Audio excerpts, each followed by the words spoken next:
Bonjour à tous, soyez les bienvenus sur sportauvergne.fr pour l'avant-match. Une semaine après son élimination en Coupe d'Europe, Clermont retrouve le top 14 ce week-end avec la réception de Montpellier ce samedi.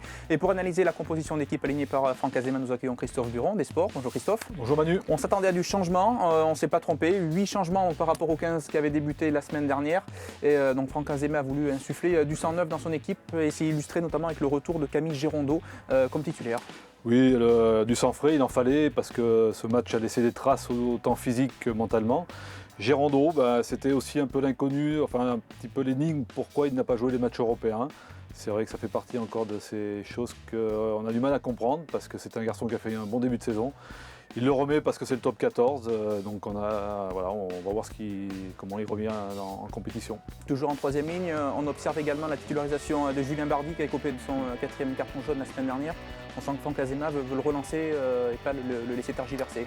Oui, quand un joueur tombe du cheval, il faut le remettre en selle tout de suite et je pense qu'il a pour consigne peut-être de montrer ce qu'il vaut et de prouver au public clermontois qu'il vaut beaucoup mieux que les fautes qu'il a pu commises et qui lui ont valu ses cartons jaunes. Alors toujours dans le 15 de départ, en deuxième ligne cette fois-ci, c'est le retour de Van der Merwe qui était blessé ces dernières semaines là.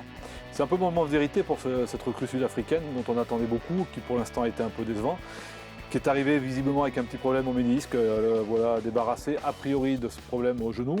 Donc on attend qu'il monte en puissance et qu'il soit une vraie plus-value dans cet effectif. On imagine que Franck Azema et Tono Gibbs ont dû se gratter la tête un petit peu parce qu'on savait que l'infirmerie était déjà bien pleine. Elle s'est remplie à nouveau la semaine dernière avec Olugia, avec Para. Du coup, ça nous permet de voir des joueurs qu'on avait un peu moins vus ces dernières semaines. Et on pense notamment au niveau du banc, au retour de Van der Westhuizen ou du jeune Sanga. Oui, tout à fait. Ça permet de relancer de certains joueurs. C'est vrai que le talonneur sud-africain qui était arrivé comme joker médical et qui a été poursuivi, après qui a été prolongé comme joueur supplémentaire, avait montré des bonnes dispositions. Donc là aussi, on va pouvoir observer son retour sur le terrain et le jeune Sanga, pareil. Sachant que c'est Rado qui maintenant va assumer pendant quelques matchs la responsabilité du poste du numéro 9. Et donc toujours sur le banc, le public du Michelin pourra découvrir demain Woodridge, le pilier droit canadien, arrivé il y a quelques jours, qui figure, qui va faire sa première feuille de match. Là c'est pour tout le monde l'inconnu, hormis celui qui étudie de près le championnat amateur canadien. On l'a vu en sélection avec le Canada, c'est un garçon qui est trotté au niveau international.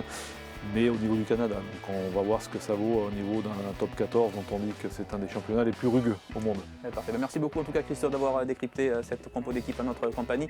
Et quant à nous, on se retrouve demain pour l'après-match, donc dans la foulée de la rencontre avec notre consultant Sébastien Bertrand. Bonne journée à tous, à bientôt, au revoir.